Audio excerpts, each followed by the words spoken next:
तो जिस तरह से प्लेटलेट एग्रीगेशन इनहिबिटर्स पे हमारी डिस्कशन चल रही है, सबसे पहले जो मैं आपको अपनी ड्रग बताऊं दैट इज़ कॉल्ड एस्पिरिन।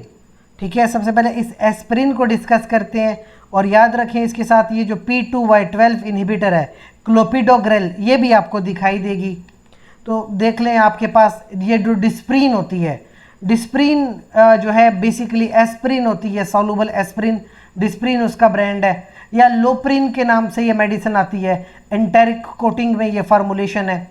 इसके अलावा एबट की प्रोडक्ट होती है एबिक्लॉट। एबिक्लॉट में आपको मिलेगी एस्पिरिन और साथ में क्लोपिडोग्रेल, ये उसके साथ कॉम्बिनेशन में आ रही है, या एस्कार्ड के नाम से ये मेडिसिन अक्सर प्रेस्क्राइब होती है। तो आपको बताने का मकसद ये है कि ये जो एस्पिरिन है या डिस्प्रिन है, ये सिर्फ सर दर्द की गोली नहीं है, ये एक एंटी प्लेटलेट ड्रग है। ये किस तरह से आपके प्लेटलेट्स को इनहिबिट रखता है उसको हमने डिस्कस करना है। फिर इस तरह ये आपके पास एक और ड्रग है पाइडोग्रेल के नाम से, जिसमें आपको एस्पिरिन मिलती है विद क्लोपिडोग्रेल, और ये हाई डोज में भी अवेलेबल है। पाइडोग्रेल में एस्पिरिन 150 मिलीग्राम में भी आती है, कई आपको 75 मिलीग्राम में मिल रही है। तो बेसिकली हमने ये देखना है कि ये जो एस्पिरिन है ये किस तरह से काम कर रही है। तो देखिए हमारे बॉडी में एक इंजाइम होता है साइक्लोऑक्सीजिनेज। ठीक है, ये जो आपके पास साइक्लोऑक्सीजिनेज है ये दो तरह का होता है, एक होता है साइक्लोऑक्सीजिनेज 1 और एक होता है साइक्लोऑक्सीजिनेज 2। तो ये दो तरह का इंजाइम है। आपके पास क्या होता है, साइक्लोऑक्सीजिनेज 1 के जरिए बनते हैं प्रोस्टाग्लैंडिन्स, जबकि साइक्लोऑक्सीजिनेज 2 के जरिए बनता है प्रोस्टासाइक्लिन यानी PGI2, प्रोस्टासाइक्लिन्स। अब आपके पास ये जो एस्पिरिन है, अगर आप ये लो डोज के ऊपर किसी पेशेंट को दोगे तो ये साइक्लोऑक्सीजिनेज 1 को इनहिबिट कर देता है और ये इरिवर्सिबली इनहिबिट करता है। यानी एक बार साइक्लोऑक्सीजिनेज 1 बंद हो गया ना तो वो तकरीबन 7 to 10 डेज तक बंद रहता है, यानी 7 से 10 दिनों तक प्लेटलेट्स इनहिबिट रहेंगे। 7 से 10 दिनों के बाद प्लेटलेट्स ख़त्म हो जाते हैं, उसकी जगह न्यू प्लेटलेट्स बन के आते हैं। तो ये जो साइक्लोऑक्सीजिनेज 1 है ये परमानेंटली ब्लॉक हो जाता है।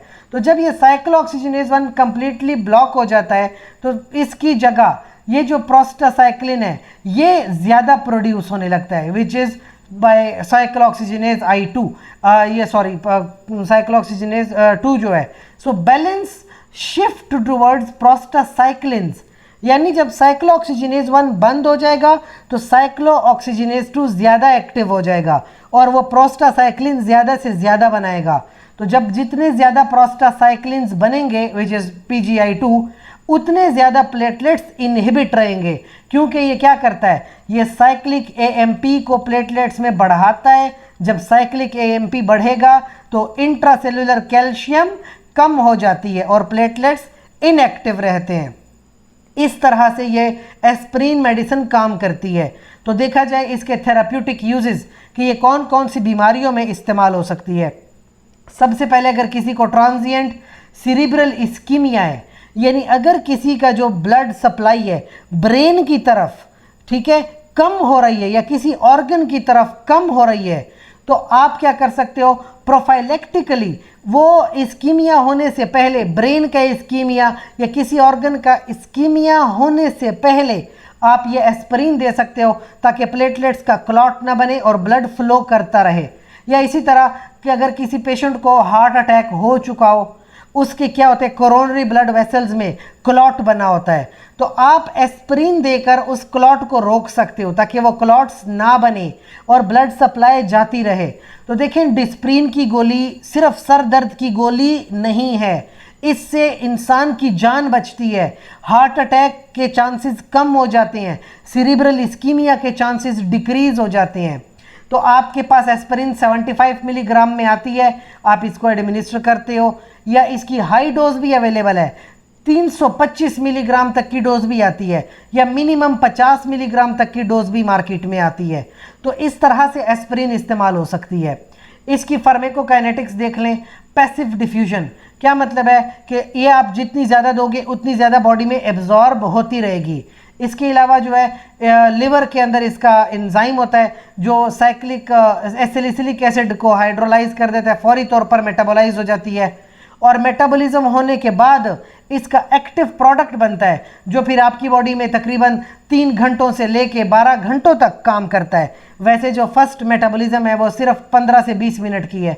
15 से 20 मिनट के अंदर अंदर ये मेडिसिन मेटाबोलाइज हो जाती है और मेटाबॉलिज्म के बाद इसका एक्टिव प्रोडक्ट बनेगा जो तकरीबन 3 घंटों से लेके 12 घंटों तक आपके ब्लड में रहता है और अपना इफेक्ट देता है। बाकी जो इसका एक्सक्रीशन है वो ज़्यादातर यूरिन के फॉर्म में हो जाती है। एडवर्स इफेक्ट क्या है इसका, वो डोज रिलेटेड है। हायर डोज के ऊपर क्या होगा कि प्रोस्टासाइक्लिन की एक्टिविटी भी बंद हो सकती है, तो हाई डोज के ऊपर रिकमेंडेड वैसे नहीं होता। इसके अलावा इससे ब्लीडिंग के चांसेस बढ़ जाते हैं। अगर आपने ज़्यादा से ज़्यादा मेडिसिन ली तो ब्लीडिंग के चांसेस बहुत ज़्यादा बढ़ सकते हैं।